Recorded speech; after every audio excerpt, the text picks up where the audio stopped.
My name is Alexander Glaves. I'm from Everett, Washington. My call was Salt Lake City South, and I served in July 2012 to July 2014. My name is Seth Baum. I'm from Baton Rouge, Louisiana.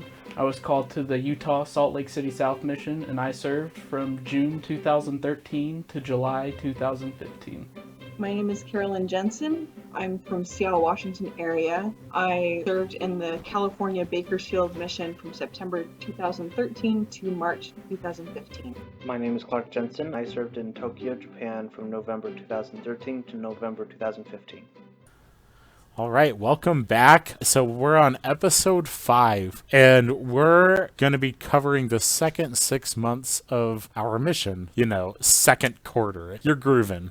Totally. I remember we taught English once a week.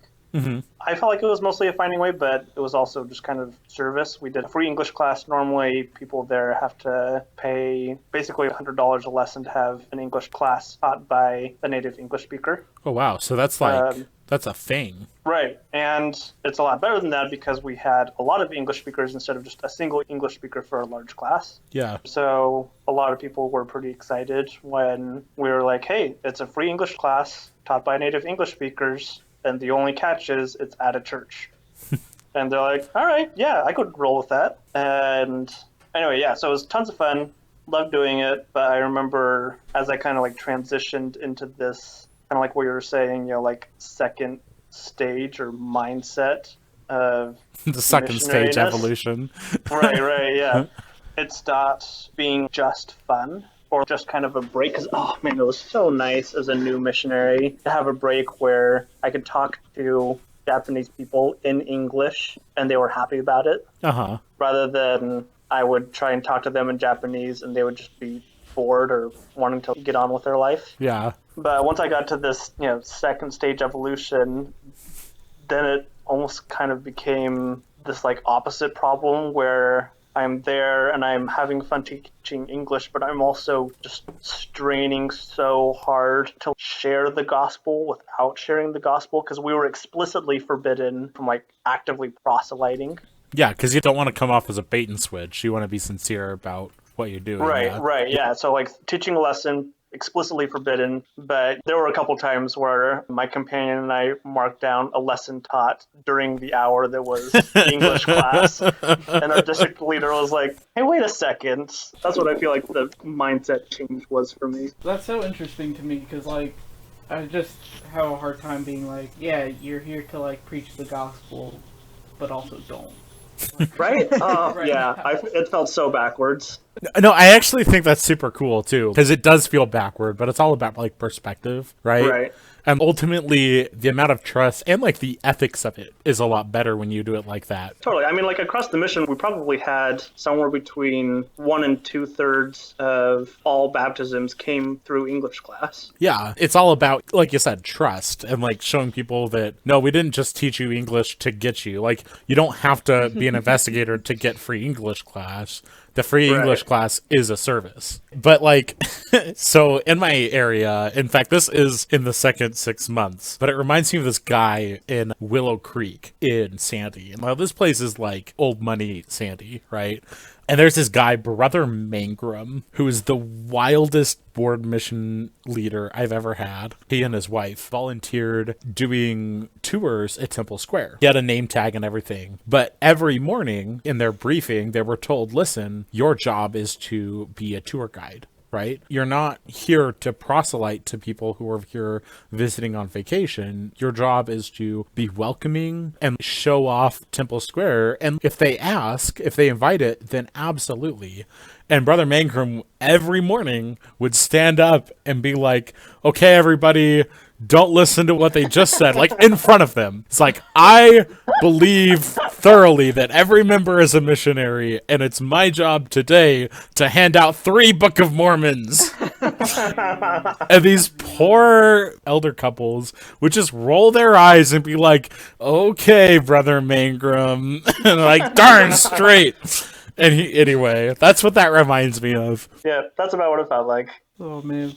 So just a side story, that was one of the coolest things that Salt Lake Missionaries had access to, was going to do little trips at Temple Square. Yo, straight up. And I think Alex was the one who told me what this was called. It was like the KO punch, essentially. Like, you take them around, and you show them about the temple, you talk to them about the Saints coming to Utah, like all this cool stuff. But then, on the second story of the main building, there's a little exhibit called God's Plan for the Family. Or something like that. But we ended up calling it the non-member endowment. Because I forgot about that. Yeah. The way it works is it's like a series of rooms with little videos in them, and you move from room to room and watch a video.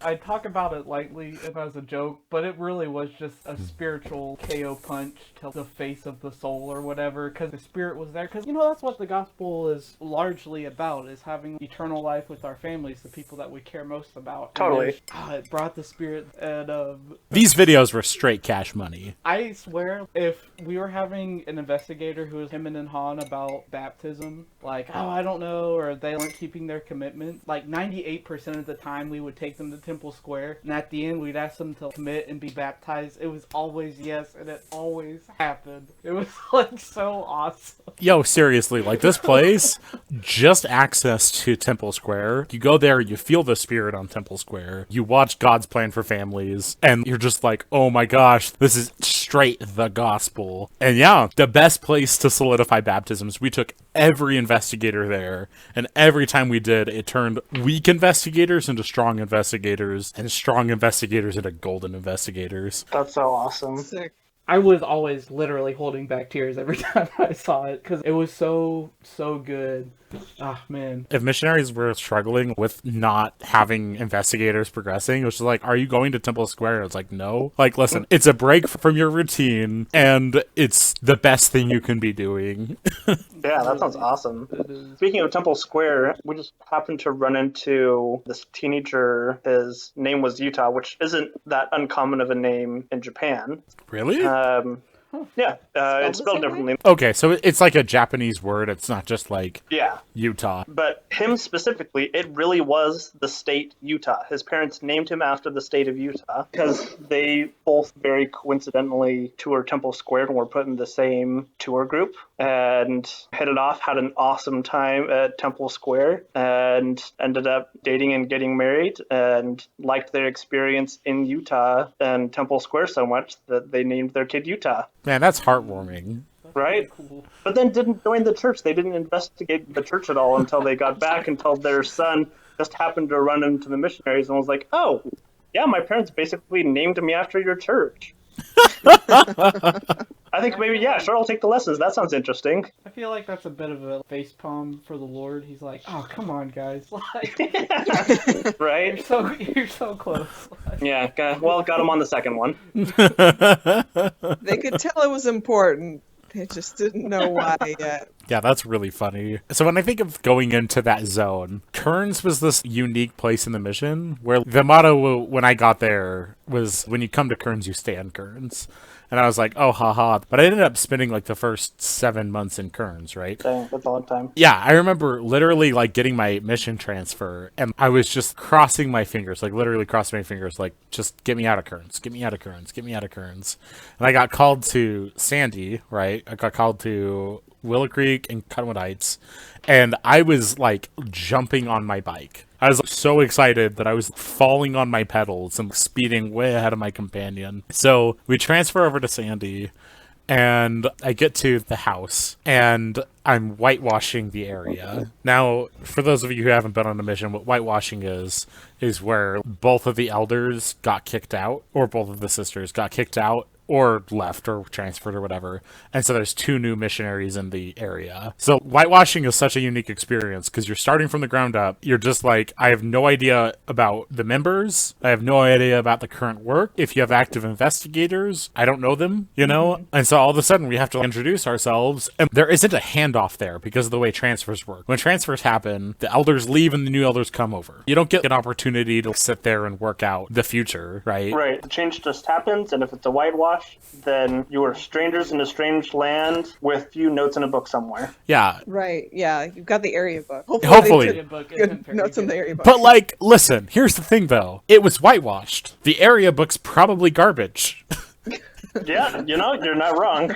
right? Because the thing about whitewashing is, as you can imagine, it doesn't happen very often. And as you imagine, if it does happen, it's not just a funny coincidence, right? It was whitewashed on purpose. Usually because something happened. Not always, but usually. So, Yeah. how many times did you end up whitewashing in total, Alex? So, I whitewashed twice. What I about beat Clark you and Carolyn? 3 times. I never whitewashed. I think in total, even amongst all the elders and sisters, whitewashing happened, I think, maybe 5 times during my whole mission. Yeah, And it was usually when an area was being opened, not because of transfer things or whatever. not because of shady behavior. Right. Okay, Shady so behavior didn't happen. I'm excited to hear your number. I whitewashed 6 times. 6! Oh my gosh. So, How many times did you transfer? Well, after I left Kearns, I transferred every single transfer. Oh, wow. That sounds miserable. I got used to it pretty fast. I don't know. I stay in Kearns for a whole year, and I baptize a whole lot, and I learn how to teach. And then my second year is more like I get put into leadership. I still baptize, but not as much. I transfer a whole bunch, and I feel like the majority of my work now becomes about learning how to help other missionaries be successful. So, on the record, I had a great time whitewashing, but it was definitely an adventure, because I'm used to tons of work happening in Kearns. I whitewash this area, and the first thing I'm told by my district leader is, like, listen, this area was whitewashed on purpose. There is zero trust from the stake. Yep. It's like, your job is to build trust with the stake. And we're like, okay! And it was a good time, but it was the first time I had ever had zeros on my key indicator, just straight zeros. Like 0 lessons taught with a member present, 0 lessons taught without a member present, just complete zeros. And it was a rough time, but it was fun. I had a good time because you're building from the ground up. You don't have to worry about things that other missionaries have left. You don't have to worry about teaching people correctly. You don't have to worry, because everything you're doing, you're building. I found that to be a really fun challenge. Fair enough. Yeah, Yeah. my second area died on me. My companion and I had investigators, had numbers, and over a few weeks watched the area go down to zeros all the way down for 2 weeks in a row. Oof. And we're like, we did it. We killed the area. we're those missionaries. Oh man, yeah. So that was not fun for me. That was just miserable. Yeah. Just learning that even when you're trying to do your best and be a good missionary, sometimes people just don't want to hear the gospel, and it just sucks. I was just going to say, Alex, my experience was very similar to yours. In the transfer story of my mission, I spent 6 weeks in the first 3 areas of my mission, and then I go to Highland Manor, which is in Oildale, which, if you're familiar with Bakersfield, it's the best part of Bakersfield. Yeah. At least for missionaries. Oh, so that means it's like the worst place in... Yeah, no, not Yeah. very personal. Yeah, that is what that means. So, like, in my mission, since it was sisters coming in after elders, we called it pink washing. Yeah, yeah. I pink washed into the area, and they did a lot more whitewashing than it sounds like your missions did. That's It because was- your mission was way more disobedient than our missions. And that's Yeah. got to be saying something, because our mission was pretty sketch sometimes. Yeah, so they had a few investigators, I guess. By definition, you could call them investigators. They had a lesson, they had ended with a prayer, they had issued a commitment. But And did the that- investigators know that they were investigators? they had no idea. They had no idea. And Yeah, when that these sounds about two- right. Yeah, when Sketch. these 2 girls who they had never met before just came over to meet their new investigators, all of them dropped us. Except for one. All of them dropped us. And we're like, oh, okay. So the area just died in our arms.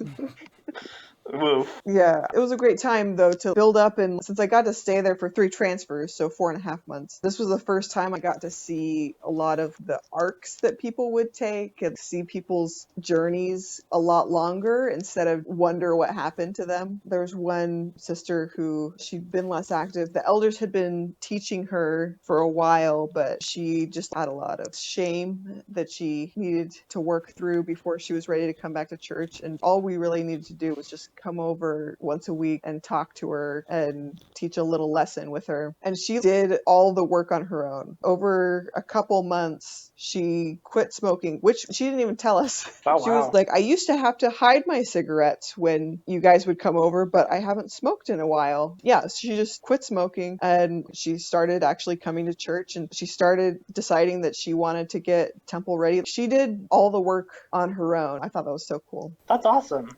Yeah, I love that. I love this idea that you didn't even know she smoked. And then she's like, oh yeah, I was hiding them from you, but now I'm good. It's like, you could tell us. We're not like... That was always like a major struggle, was feeling like we were like the spiritual FBI. Yeah. I see that cigarette! $30, pay it in your extra tithing. Right? It's like, no, we're your friends. Right? Yeah, we want to help you, but anyway. I'm not gonna lie, that was one of my favorite things to do, was to ask for people cigarettes or their lighters or whatever to help them quit. Yeah. That was one thing that was drilled at the beginning of my mission, was like, you had to be bold, so you had to make bold claims. Right? And just toe I was the surprised line. how many people would hand them over, though. I know. If they would hand them over to me, I'd be like, alright, obviously you're in it, you know what I'm saying? You have a certain level of commitment, which is very good. Right. Right? But Well, it's like, because they definitely- want to, right? Well, the biggest thing that cracked me up for me was especially during Buena Vista. But you'd knock on doors and you'd see them pop their heads out and then they'd like hide their lit cigarette and answer the door.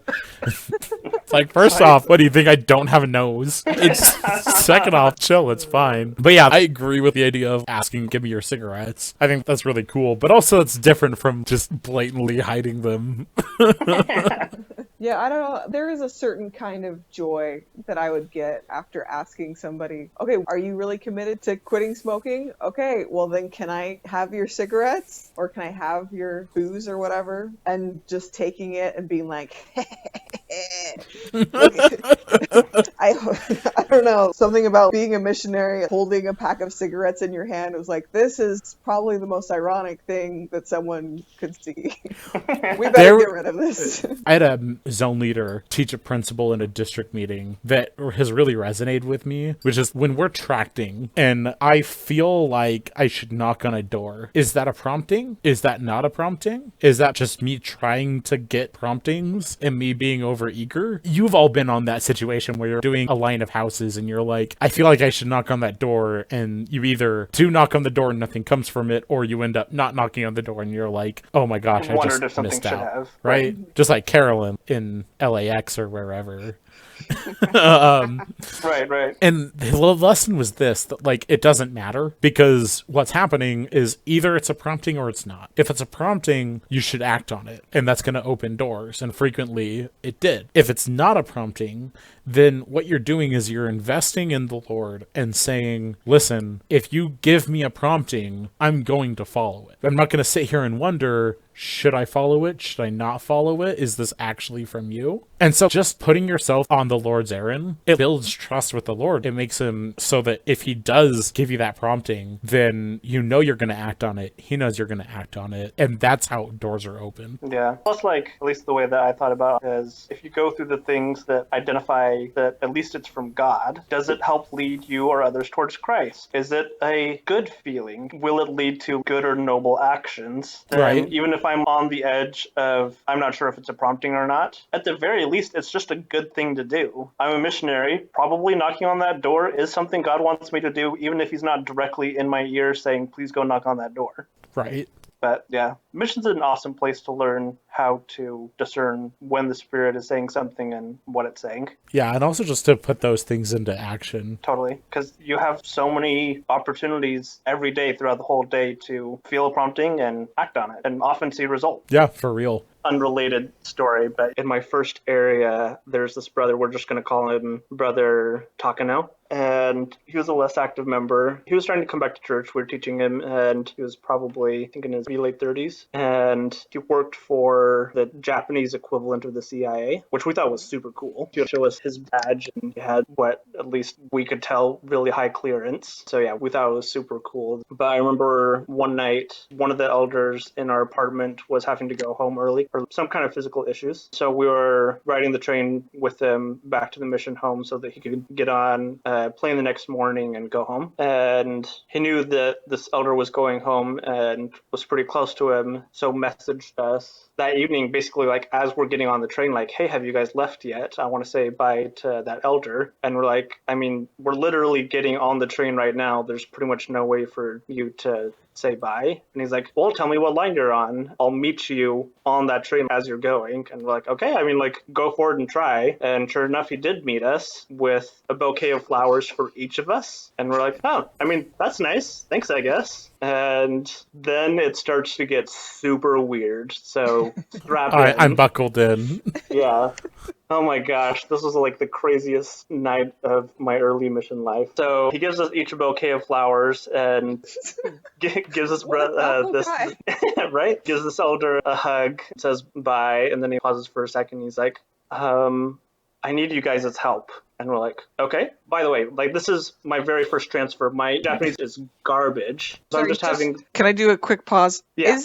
It's not like a Japanese cultural thing for men to give other men flowers, is it? No, I've literally never seen that in any other situation. So it was just weird. Public displays of emotion are rare, and that was super weird. But yeah, so I was having to have all of this translated to me, you know, a few sentences behind by the zone leader who was with us. So this brother is like, I need your help. I need to get on the plane. We're just going to call him Elder John. I need to get on the plane with Elder John tonight. And we're like, well, first thing, he's leaving in the morning. But anyway, no, you can't get on the plane with him. And he's like, well, I found out some secrets from our country.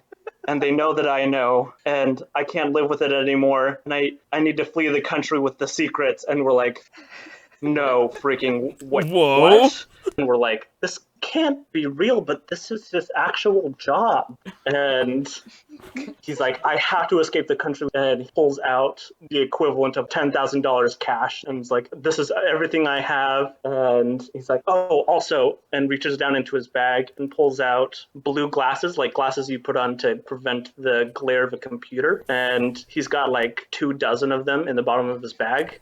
And hands one out to each of us. And he's like, you'll need these. And we're like, so, like, he's being super weird, but he's obviously super serious about needing to escape the country. So first we call the assistants and we're like, hey, there's this crazy thing going on. What do we do? And they're like, just a second. We'll talk to the mission president. We'll get back to you. And like 2 minutes later, the mission president calls us and he's like, okay, so first things first, there's no way he's getting on the plane. He shouldn't even come to the mission home. Your number one priority is to make sure that it doesn't get into the van when you guys get off the train and come to the mission home. That's you guys' number one priority. Next, just try and find him someplace to sleep. You know, either at a hotel or like the bishop's house. Does he have family or something like that? And we're like, okay, yeah, that's a good idea. And we're like, hey, do you maybe want to spend the night first? Make sure that you can get things together. And he's like, no, we're safe. Hospital's not safe. Hotel's not safe. No, we're safe. And we're like, what about your family? And he's like, no, they know everything. And we're like, okay. And he's like, yeah, this is why I have to be with you guys, because you guys are basically angels and you can protect me if things start to go down. And we're like, things are going to go down? We're like, whoa there. We're not prepared for this. Yeah, anyway, so we get to the final train stop and get off, and the assistants are there anxiously waiting outside the van to take this elder to the mission home. And so we get him in the car while we're distracting this member. I think maybe we were like, hey, read the scripture. Maybe it'll help you know what to do with your situation. And he's like, oh, yeah, okay, hold on. And we're like, no, read the scripture out loud. I promise you it will help. And he's like, okay, if you say so, you're the angels. And as he's reading it, the car pulls away, and he just gave like the most heart-wrenching wail. Like, we basically just sentenced him to death. And we're like, oh no, what have we done to this poor member? And anyway, from this point, it gets significantly better, because right then he pauses and looks across the street from the train station and notices a McDonald's. And he's like, I'm really hungry. Can we go to that McDonald's? And we're like, I thought you didn't have time for this, but I mean, sure, if you really need to go to the McDonald's, I guess we can go to the McDonald's. And finally, the bishop called us back. So we'd been trying to get in touch with him this whole time. And we're like, hey, Bishop, there's this stuff going on. You have any idea if he can stay at your house or something like that? And he's like, I'm not in town. He can't stay at my house. There's no one there. But tell me what's going on. He's like, I'm a dentist. That sounds eerily like someone who's just had oral surgery and is high.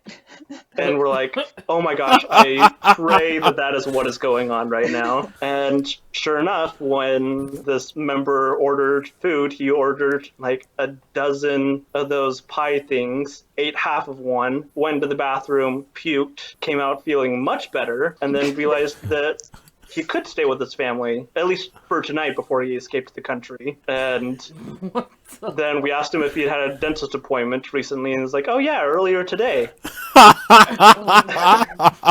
And yeah, we saw him at church next week and tried to subtly ask him about it, and he didn't remember a thing. It's just like, dude, I was really high. I was really, really high.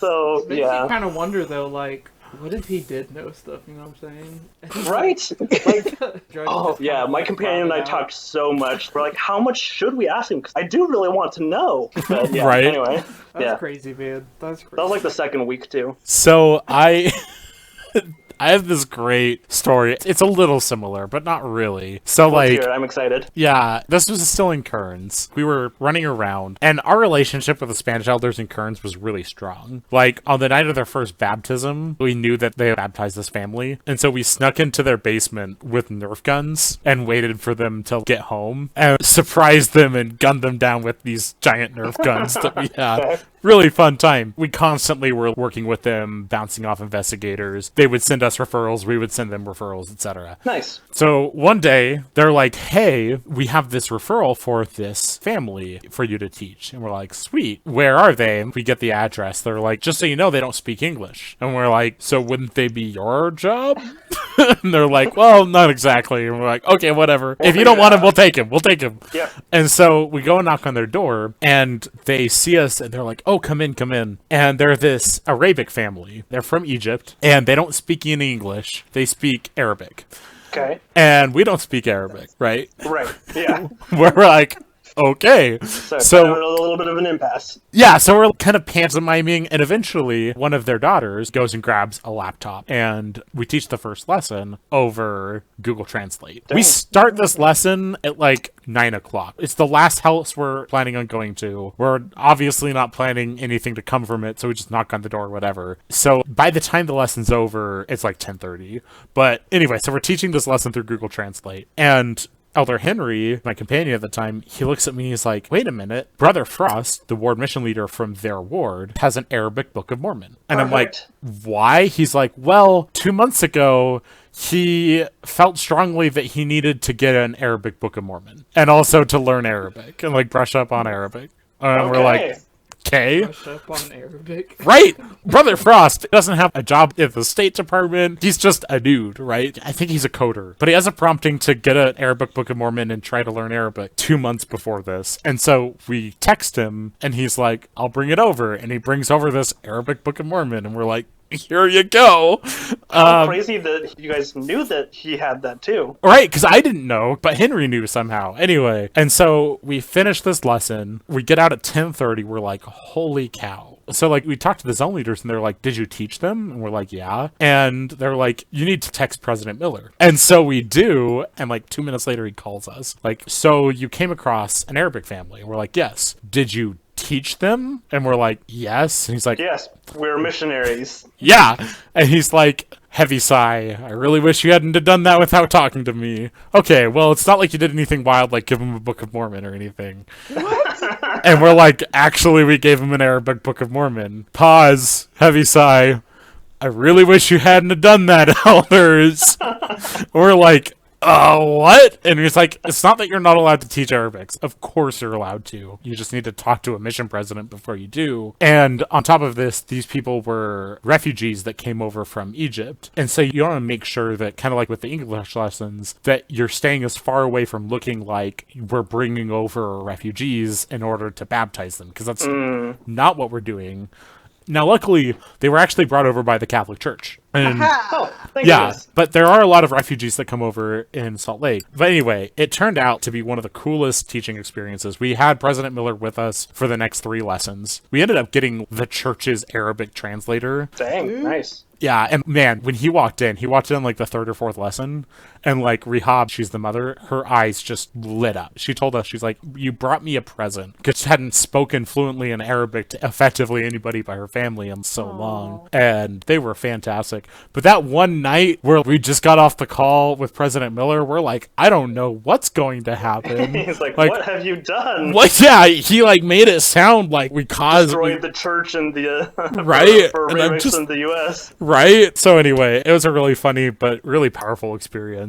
That's so cool. I'm so glad it worked out too. Oh yeah, they were one of my favorite people to teach. I remember we asked her questions, the second follow-up about the Book of Mormon, and she's like, oh, we haven't gotten very far. But everything we asked about like the first 5 pages, they were able to answer right there. And they're just That's like so looked cool. at this and they're like, well, this is a sacred book. We're studying it. And I'm like, man, I wish I had that mentality. We know it's a gift from God, but they're showing it the respect that I wish I had for it. So Totally. yeah, it was really cool. That's awesome. Yeah, I love it when both you get the reprimand followed by the immediate help from the mission president. That was my mission president in general. I can't tell you, especially like President Miller, the amount of times I told you we had the Nerf guns. There was this one time Elder Henry and I were walking around, and President Miller, his theme song was the Whistling Wizard. Wizard. I mean, for whatever reason, are you familiar with the Whistling Wizard? I don't think I'm so. just not familiar with people having theme songs. Right. He like so The every theme mission song. phone, every mission phone, no matter how old or new it was, he would take it and ensure that his contact was assigned to the Whistling Wizard, and like every single phone. It started as a joke, like 1 or 2 missionaries, because it was so distinctive, but it just spread like wildfire. And then, like Seth said, he started giving out phones with Whistling Wizard. pre-programmed? Pre-programmed, And then yeah. it's just like, and it's like it's very ironic because it's like a cheerful little jig or whatever, but no sound has ever filled me with such like anxiety and dread. It's just like, or it's just like, oh no, like I literally watched Elder McNamara hear the Whistling Wizard, yank it out of the phone, and then like juggle it, and then drop it on the phone, and it dropped the call, and he just turned white. But yeah, so you'd hear the Whistling Wizard, and I'd be like, oh, you know, buckle up, like, and answer the phone. He's like, Elder Glaves, Elder Henry, how are you doing? He's pretty well. Do you have Nerf guns? We're like, Yeah. yes. All right. I want you to take them and destroy them immediately. Okay. Thanks so much. Bye. That's it. Just That's like, awesome. Will you sing the Whistling Wizard or whistle it or whatever? Please Let- perform it. I can't whistle, but let me. it's like da da da da. Da, da, da, da, da, da, da, da, da, da, or Also, something. it's definitely like it's like a happy song. It's such, and it's just a straight whistle, right? Terrifying. It is the sound of fear. Does Like it still trigger you guys now? a little bit in a funny way. I remember one time one of my companions later in my mission, Elder Scarlet, he would like set a random alarm to go off and would have that tone. Random time of the day, I would just like have a miniature panic attack and he would just enjoy it. That is choice, man. That's awesome. Oh, golly.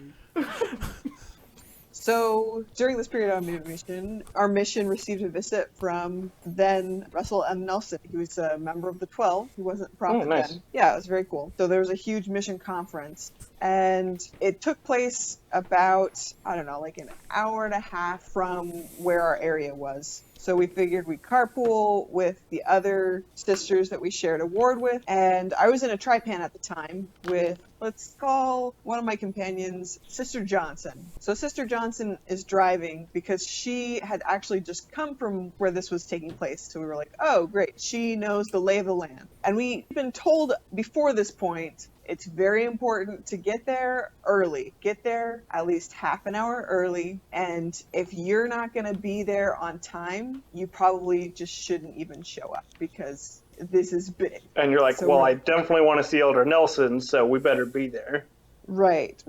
So we head out. We were probably going to be about 45 minutes early. That's how early we head out. Sister Johnson is driving, and we just kind of trust her because she knows. So she just starts driving. About half an hour on the freeway, she goes, oh, shoot, and just gets off on the next exit and then turns around on the freeway. Oh, no. Basically. Yeah. And we're like, oh, were we going the wrong way? And she says yes. No. So Yeah. you're already 15 minutes late. Yeah. Yikes. At that point, we punched it into the GPS, which I don't know why we didn't do that at the very beginning.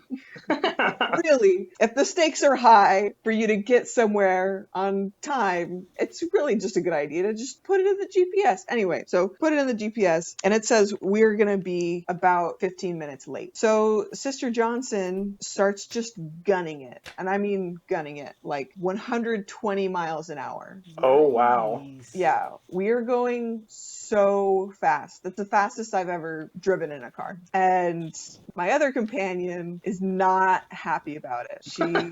She keeps on going, it's fine. Like out loud? Yes. That was the other thing. It was hard for her not to speak anytime. Like she had a thought, it came out. Yes, exactly. And so just hearing her keep saying, oh, we're going really fast, but it's fine. Yeah, she wasn't fine. That's how you know that she's not fine. She keeps on saying it's fine. Anyway, but the time is ticking down and it gets to the point where we're like, oh, you know what? We're only going to be about 5 minutes late, which if you're not paying attention, that's barely even late. That's not even late. So, Right, there you go. right. So I start to calm down. We're still driving very, very fast. And at this point, a cop pulls us over. You're screwed. We're screwed. Yeah. So Yeah, never drive like, okay, again. we're never getting there. So Sister Johnson pulls over. We're all freaking out. The cop very slowly gets out of his car and comes over to the driver's side window. He looks in at Sister Johnson and she says, I'm so sorry. We're going to see Elder Nelson. We're going to be late. I'm so sorry. We're going to see Elder Nelson. And he looks at her and goes, oh my gosh, Sister Johnson? Whoa. It's like, are you kidding me? Hey man, on the Lord's errand, right? Am I right? Right. So as it turns out, he is a member of one of the more recent wards that she had served in, and she had helped him move. And he really liked her and her companion. So he's like, I don't know what to do. You were going 120 miles an hour. You realize that? That is so dangerous. You can't do that, and you're a missionary. And she's like, I know, I'm so sorry, I'm so sorry. He ends up giving her a ticket, but it's as if Come on. as if it was 120 only, miles an hour. but he reduces it to as if it was 90 miles an hour, Still. which is only 20 miles over the speed limit. Well, otherwise she would get her license permanently taken Not away. a felony. Yeah. Yeah. Did she get a police escort all the way to the conference? No, that would have been awesome, but no. Yeah, we ended up getting there. We were like 15 or 20 minutes late. But turns out, mission leadership, they told us it would start an entire hour before. What a You know, pun. didn't even... Yeah, I'm not even kidding. So It didn't even matter. yeah, I realized this later. Each thing down the line, the mission president tells the APs, and the APs tell the zone leaders, and the zone leaders tell the district leaders, and the district leaders announce it to their district. Each person along the line, I think, had added like 15 minutes, just 15 Yeah. minutes, you know? just to make sure that they got there on time. Oh my That is gosh. so funny.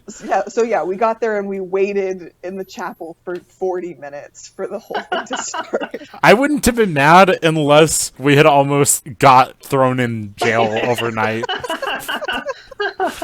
That would have made me a little mad. I was with this elder who will pop up later in my mission as well. Elder Ferguson. I had a relationship with Elder Ferguson, let me I tell love you. your Elder Fergie stories. Right? Fergie Ferg. So Fergie Ferg's this guy from small town North Carolina. Pretty amazing conversion story, actually. But he is a funny guy. Big old southern drawl and small town mentality. So for whatever reason, he actually had his wallet stolen. But given that I was not allowed to drive mission cars because I crashed a car on my first day in the mission, Right. he was like, I guess I'll drive. I shouldn't have been doing this, right? But we had this morning planned out where we were going to hit 6 ward councils that day. Oh wow. Yeah. So, like, we literally spent the whole Sunday in ward councils, but we were trying to be ubiquitous. And so we're going from one building to the next building, and we're on kind of a main road. 3600. And keep in mind, the speed limit here is 40 miles an hour. We're going 80 miles an hour. Because you got to get to all of them. Trying to get to our council, right? Fergie doesn't have his wallet. Uh-oh. And as we're trying to get to church, we see the lights turn on, pull us over, and this pretty skinny cop saunters over, just crap-eating grin on his face, rolls down the windows, and Elder Ferguson grins sheepishly. He's like, "What can I help you with, officer?" And he's like, "Elders, church is not that exciting." Good one. And Ferguson's like, "Yeah, well, we were trying to get to a ward council." And he's like, "Listen, you're going twice the speed limit. Don't do that again." And doesn't even ask for Fergie's license and registration. Oh my It god. just lets us get. Goodness. He was like, "Wow, right? Like on the Lord's errand. Let me tell you, like, we were being watched over that day, and we got to the ward council. So anyway, not even a Dodged speeding the bullet ticket. there. Yeah, Dang. I was so mad at him." All right, well, let's go ahead and wrap that up. Thank you for listening, and we'll look forward to talking to you guys in a couple of